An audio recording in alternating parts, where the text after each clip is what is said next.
Mr. Chair. Mr. Chair. Yes, sir. To the Honorable Marcoleta, sir. Let's put it on record. I did not use the word traitor in describing your statement that the West Philippine Sea ay kathang-isip lamang po. Let me read my post on X. I stand by the statement of President Bongbong Marcos when he said ang West Philippine Sea ay hindi kathang-isip natin lamang. Ito ay atin, ito ay mananatiling atin hanggang nag-aalab ang diwa ng ating minamahal na bansang Pilipinas. Hearing someone claim that the West Philippine Sea is merely a fabrication of the Philippine government is a disservice and an embarrassment to their entire party, the organization he belonged to, and even their own family. How can the one face the younger generations today and tell them that our exclusive economic zone to the west of our archipelago is non-existent, effectively giving up the fight to assert their rights as Filipinos in the West Philippine Sea? Mr. Chair, Panindigan mo yan, Tariela. sinabi ko ba na katang-isip ang West Philippine Sea? I cannot recall, Mr. Chair. Hindi, kasi ang salita mo dyan, merong nagsabing katang-isip. Sinabi ko ba na katang-isip ang West Philippine Sea? I said I stand by the statement of the President. I did not mention you said it, sir. Meron kang katang-isip na sinabi dyan eh. To whom are you referring that? No, sir. The kathang-isip phrase was the President's statement during his SONA. I just merely restated the statement of President Bongbong Marcos Kaya nga, when he you are now... delivered it to SONA. Kaya mo lang nilabas yan after I said that there is no such thing as West Philippine Sea. But that is in context of the fact that it is not yet registered in the International Hydrographic Organization. Alam mo, Commodore, ang procedure. Tama. Mr. Chair? No, you have to answer, Mr. Chair. Alam Yes, mo yung procedure kung paano maitatala, kung paano natin papangalanan ang isang karagatan na tayo ang may-ari. You know the procedures, right? With respect to the 19th Congress who passed You the have Republic to Act answer my question, 12064, Mr. Chair. the Philippine Maritime Zones Act, sir, the West. Kindly repeat your question. You know, Commodore, the procedures on how we can register the name how to recognize it. a maritime area that we control or that we believe it is ours. You know the procedures on how Yes, to sir. register. Okay. So, ano na po ba, nakarehistro na po ba, nairehistro na po ba natin yung West Philippine Sea? Sir, with Hindi regard to your question, there must be a legislation and then submit it to the international. Oo nga, meron na po Hydrographic tayong Organization. legislation. And Yes, as a sir. matter of fact, nagagawa na po yung Congress. Kailangan po talaga yon. Yes, sir. Nagpasimula tayo sa administrative Pero hindi pa order, eh. pero kulang yon. Tanga-tanga Kaya nga pa. po ang Congress gumawa para tulungan po kayo. Okay, sa ngayon po, sa tagal na po ng proseso, yun po yung dapat ninyong palaging gagawin. Kailangan lahat ng lakas natin gamitin, maparehistro po natin. Pero ngayon, hindi pa nakarehistro. Tama po. Again, sir, answer your question. It Please. steps by Commodore, step. sandali. Yes, sir. Please answer the question Yes, sir. directly. The question calls for a yes or no. No, sir. If it's in IHO, yes, through legislation. Sinasabi ko yung IHO because this is the only world body that officially names a particular area of the sea.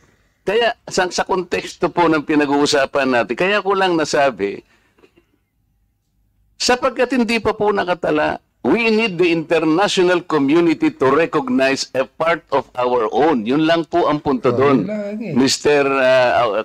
Commodore. So kung hindi pa po nakatala, tama po ako, hindi ba? No, sir. You are inconsistent. No, sir. I did not say that you're correct.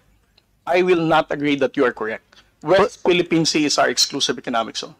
Eh, Mr. Chair, wala tayong dispute that. Sinasabi ko na nga sa iyo, yung sinasabi nating West Philippine Sea is our own exclusive economic zone. This is ours. You and I should fight for it until the last drop of our blood. Ang sinasabi natin dito, kagaya ng nire-request ng CICC, let us educate our people sapagkat ang alam ng mga tao, lahat tayo, ang alam natin, nakarehistro na. Ang sinasabi ko, hindi pa po nakarehistro. Ikaw ba pwede kang mag-enroll sa isang eskwela nang hindi ka nag-register, nang hindi ka nag-enroll? You answer my question. Of course, sir, there is a legislation. Kaya hindi pa nakarehistro, Mr. Chair. This is the only point. Let us not create a mountain out of molehill. Bigla mong sasabihin, in response to what I said, tathang isip o blah blah blah at lumabas sa traitor.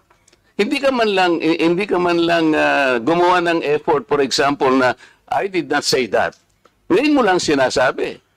But you know, people are bashing me. I am pro-China. When is the last time or the first time that I am pro-China? Again, Mr. Chair, I never said that you are a traitor. That is clearly posted on my Twitter Pero account. hindi ka po nagbigay ng paliwanag na sinabi mo sana doon sa social media din. Bakit nyo ina-ascribe sa akin na sinabi ko na traitor si Kong Marcoleta? I did not say that. It is only now that you are explaining na wala kang sinabi. But kumalat na sa social media, kaya nga tayo nandito. These are the excesses and the abusiveness of social media, Mr. Chair. Nangyari na. Kahit na ilang libong mag-explain ka dito, yung tao narinig na nila na ikaw ang nagsabi. Because meron ka pang litrato dun eh. Mr. Chair, nobody has ever asked me whether you are a traitor. This was only the first time that I was asked whether you are a traitor or not. You are not even aware na sa social media sumabog yun. Nandun yung litrato mo and the claim that I am a traitor. Ngayon ka lang nagpapaliwanag that I am not a traitor. Pero nangyari na yon. Mr. Chair, I don't think that I'm under in any obligation to respond to all those social media Mr. posts Chair, by bloggers, social media influencers to tell them that Mr. they're Chair. wrong. Siya muna. Sabi niya wala siyang obligation. Finish your statement. Yes, sir. Mr. Chair, Honorable Marcoleta, sir, I think I'm no under obligation to tell all the social media influencers, to bloggers, defend your name, tell them that you are not a traitor. Again, I did not mention that you are a traitor. It's not, those words did not come from me. Why would I go to the extent of defending you and you are running for Senate? I might as well be interpreted as running for supporting somebody for public office. Mr. Chair, clarifying something that is wrong is Have not the floor, political. please. Thank you, sir. Commodore, tinatanong lang ni Honorable Marco Reyes that merong lumabas kang statement. Siguro, binigyan ng interpretation ng ibang bloggers at nasabi na traitor si Honorable Marcoleta. Ang tinatanong niya is, unang-una, alam mo ba ito na ganun ang nangyari? Would you know? No, sir, because when it became a social media popular post, I was not here in the country. I was actually in the official business outside. So when did you come to know about this? I only came to know about it when Congressman Marcoleta called me Gago and Mangmang in one of his interviews. So when was that?